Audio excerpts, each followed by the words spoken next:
kí wa káàbọ̀ lẹ́ẹ̀kan sí i fún ọ̀sẹ̀ títún mìíràn. Gbàdúrà pé gbogbo àwọn ojúṣe àti ètò pàtàkì tó wà fún wa lọ́sẹ̀ yìí ọ̀run yóò bá wa lọ́wọ́ sí tó darapọ̀ mọ́ wa. Ògbọ́rọ̀ tí ó sì farahàn lórí ayé wa lórúkọ Jésù. Ẹ jẹ́ ká gbàdúrà. Ó gbàdúrà Ọlọ́run fún ipá, fún agbára, fún oore ọ̀fẹ́, fún ìrànlọ́wọ́ tó ń gbọ́ wa yìí níbi wọn ti nílò rẹ̀. Àwọn tó ti rẹ̀ wọ̀nyí Olúwa fún wa ní ipá, Olúwa fipá fún aláàárẹ̀, àwọn tí ó tiẹ̀ ti rẹ̀ pátápátá ìwọ ló ń fi ipá kún wọn. Irú àwọn tó ti rẹ̀ yẹlẹ yìí, àwọn tí kò sí agbára fún Olúwa rán ipá sí wọn. Wọ́n ti ń dúró de ọtí pẹ́. Gbàdúrà pé Olúwa fẹ́ láti dúró títí tí ó fi dé Olúwa fún wọn. Ohun tó jẹ́ ẹ̀dùn ọkàn wọn bá pàdé, jẹ́ kí ọ̀nà àkókò yìí kó ṣí. Ó ti rí bẹ́ẹ̀. Bá wọn pàdé ní ọ̀nà tó yà yín lẹ́nu. Fún wọn ní méríkù àkọ́kọ́ tọ̀sẹ̀ yìí tó pin ọ̀sẹ̀ yìí. Jésù Olúwa wa. Lónìí a fẹ́ gbéyàwó lórí jíjẹ́ Olúwa Ọlọ́run lórí ohun gbogbo. Ọlọ́run tí a lè bi léèrè ni, a sì yòówù. Màmá wa kan ló kọrin, àwọn bọ́lá rẹ̀ wọ́n ní Ọlọ́run a sì yòówù. Ẹ bá ní ọba, ká bá ní ọba, à ń tà ń pè àwọn ọba ní àdúgbò wa, ó yàtọ̀ sí ọba tọ́lọ́run jẹ́. Ọba ba lórí ohun gbogbo, bẹ́ẹ̀ ọba náà tún lẹ́ni tó ba lórí òun náà.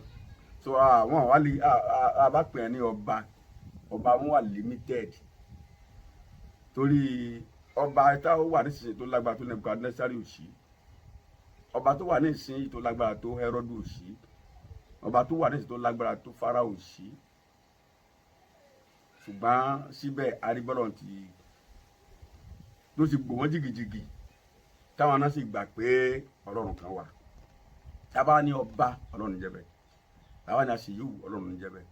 Tó wá lè mú Gídíónì, ẹni tó jẹ́ pé tẹ́ bá wo ìpìlẹ̀ rẹ̀, ó ní tó bá jẹ́ pé ní ti ètò ìṣúná ìsàlẹ̀ lòun wà, tó bá jẹ́ pé nípa ti ètò ẹbí ìsàlẹ̀ lòun wà, ti ìwé ìpìlẹ̀ kò tiẹ̀ sí kankan tí a lè rí mọ́ lára bí ànẹ́mọ́ tó fi lè jẹ́ pé k'Ọlọ́run lò. Ṣùgbọ́n síbẹ̀ Ọlọ́run yàn láti lò. A sì yóò wò ni ọba àfinidára tó wù kó fi adára ire, ló fi adára ire lórúkọ Jésù. Wàhálà tá a máa ń ní pẹ̀lú Ọlọ́run lónìí, tá a fi máa ń kọ Ọlọ́run pé bí a ti ń retí pé kó wá kì í wá bẹ́ẹ̀. Lọ́pọ̀lọpọ̀ ìgbà kálà ẹ̀wì kálà àti ìkúlẹ̀ tàbí kó táwọn pẹ́ bọ́yá èèyàn pupa èèyàn dúdú, bọ́yá òyìnbó àbẹ́ báyìí pé òyìnbó ló wá. Irú tá à ń sọ yìí jẹ́jẹ́ nǹkan tó wáyé pé bọ́yá pásítọ̀ kan tó popular ẹni ń sọ sẹ́wọ̀n pé likes àtàwọn tí ó wò sẹ́wọ̀n pé wọ́n pọ̀ whereas ó dẹ̀ lè mọ́ sọ̀rọ̀ ọ̀run mẹ́. ẹni táyì ń wò pé gbogbo ayé kò lọ sọ̀rọ̀ báyìí tẹ́lẹ̀ gbọ́ ó lè ti sọ̀rọ̀ nù. wọn lọ́run lè ti pín yà tẹ́ pé gẹ́gẹ́ bíi pé wọn àti Ọlọ́run bí ẹ̀ ti máa ń kọ̀nẹ́ẹ̀tì kò kọ̀nẹ́ẹ̀tì pẹ̀lú Ọlọ́run mọ́. So àìtá ọ̀wá wáyé nísìnyí nígbà tí ẹ̀rí tí ẹ̀ lọ́ bó ṣe wáyé ẹ̀ ò lẹ́ alábùkún fún yàrá àti ìbùkún sí ní ṣòfò. So kálà tí a ń retí pé kó wá bóyá wá lóbìnrin àbí lọ́wọ́ ọkùnrin la ń retí obìnrin lọ́rán, obìnrin la ń retí ọkùnrin lọ́rán, wàhálà ni. Àgbàlagbà tó ti gbogbo ewé ó ti ṣerun gbọ̀n ìyẹ́wù kẹ́ tí gbogbo irun tó fọ́njà lára rẹ̀ àtọ́jú rẹ̀ tó gbogbo tó ti wọn jọ là ń fẹ́, ọmọdé ló sì ràn. Àpẹẹrẹ pé ọ̀dọ́ là ń fẹ́ tó sì lágbàlagbà. Wàhálà tá a máa ní pẹ̀lú Ọlọ́run ni. So a fẹ́ máa ń compose Ọlọ́run ti wa, a wà fún Ọlọ́run yẹn pé kó ràn sí wa. Bó ló ṣe alẹ́ jáṣe yòówù tó bá jẹ́ bẹ́ẹ̀. Nígbà mi ò lè jẹ́ ẹ̀yà wa, ká pé Yorùbá ni ọkùnrin jẹ́ ni kì bá wù mí, ká pé Ìgbò ni kì bá wù mí, ká pé Ànàgó ni kì bá wù mí, ká pé bọ́yọ̀ lọ Jégùn ni àbí Àgàtú àbí Egede tàbí àwọn Haúsá. Ẹ rí i pé ibi táwọn ti máa ń mí sọ Ọlọ́run nìyẹn o. Nígbà míì ó lè jẹ́ èèyàn kúkúrú lọ́lọ́run náà láwọn ti fẹ́ yàn gígùn. Àwọn bí ká ti máa ń mí sí ẹ nìyẹn o. Bá a ti máa ń mí sọ Ọlọ́run nìyẹn.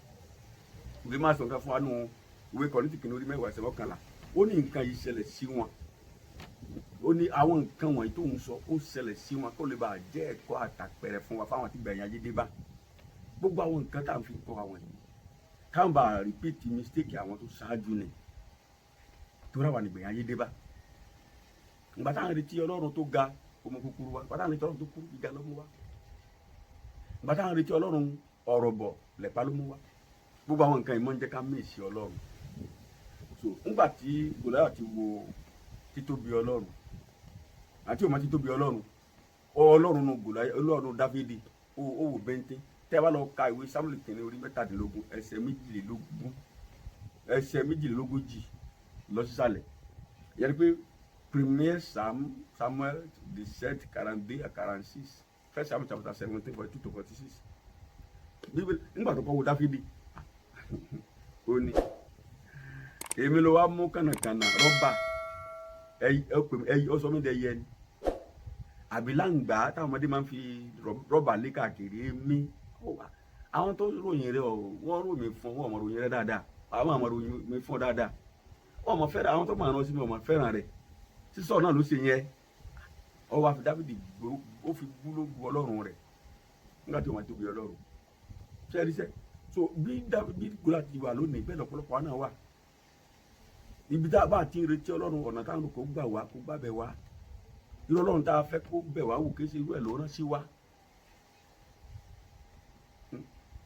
French la fẹ́ kó sọ English ní sọ English la fẹ́ kó sọ Yorùbá ní sọ Yorùbá la fẹ́ kó sọ Ìgbò ní sọ látàrí gbàsẹ́gbẹ́ kan ọ̀pọ̀lọpọ̀ ọ̀rọ̀ tí ó lù fún wa àwọn èèyàn tó lù fún wa àti tẹ́ḿbẹ́lú wọn àti gbà wọn sẹ́gbẹ́ kan àkọ́pẹ́ pẹ̀lú wọn àgbà nígbàgbọ́ ọlọ́run nù wọn kò sì sẹ́ǹkì méjì tí ó lò bọ́ bá máa design ọlọ́run fúnra rẹ̀ ìyọnu ló fẹ́ design odò ló sànìyẹn àwọn tó fẹ́ ọlọ́run kan fúnra wọn àwọn náà ń fọwọ́ máa hùn àwọn náà fọwọ́ máa lónìí yìí ọkàn la fi mọ́ bí mo ti fẹ́ kó wà ní mo fẹ́ kó rí ni sí Fáráò ó lè dí ètò ọlọ́run lọ́wọ́ ni òkun pa lórí pé káwọn mọ́ṣẹ́ ló mọ́ lọ Jọ́dánì ni ó sọ pé ní ọ̀fọ̀ dí gàgà pé ọlọ́mọ jẹ́ Amalaki Filistini ìyẹn àwọn àjẹ́ oṣù èmèrè tilẹ̀ bàbá wa tilẹ̀ ìyá wa tilẹ̀ àná tilẹ̀ ọkọ tilẹ̀ gbogbo ẹ̀ tìlú tí ọjà wọn lè dìfẹ́ ọlọ́run lọ́wọ́ tá a bá máa títóbi rẹ̀ ẹ wàá gbọ́ general call ìpè gbogbogbò Matthew 11:28 ọ̀sẹ̀ gbogbo ẹ̀ ti ṣiṣẹ́ Matthew 11:28 gbogbo ẹ̀ ti ṣiṣẹ́ ẹ̀ ayé tá a dẹrù wọlé lórí olùmọ̀fin ní ọ̀sẹ̀ ẹ wá sọ̀rọ̀ mi máa kẹ́kọ̀ọ́ lọ́dọ̀ mi onínú tútù àtúnirọ̀nù ni mí ń fi sinmi fún ọkàn yín ó tún sọ ní ìparí Matthew 28:18 ní gbogbo agbára lọ́run àti láyé láti fi fún mi gbogbo agbára tí ń bẹ láyé tí ń bẹ tó mi tó wórí àmọ́ pé àwọn èèyàn tó yẹn látọ́ lágbára lánàá ìpínlẹ̀ gbogbo agbára àwọn kan ọ̀run náà sọ̀rọ̀ àwọn mọ́ àwọn kan ilẹ̀ àwọn kan àwọn ìṣẹ̀dá yé gbogbo ogi nǹkan kan náà ń lò àwọn kan ilẹ̀ náà sọ̀rọ̀ àwọn mọ́ tẹ́lá lè gé wọn kó lóríṣun agbára wọn bọ́ nìyẹn ọlọ́run wa kò ń bá gbogbo agbára yẹn papọ̀ agbára lọ wá wà wọn ni nígbà tó pé ta ní kò ń bẹ̀rù èèyàn tó ń sá kìlò nítorí kílẹ̀ yìí ó ṣe abẹ̀rù ìyànjọ́ ọlọ́run lọ a bá ṣìfì ẹ̀rù èèyàn lónìí ká fi sinú ọlọ́run kárí títóbi rẹ̀ lórí ohun gbogbo yóò sì dára fún ọkàn rẹ̀ lórúkọ Jésù Kristi Olúwa wa.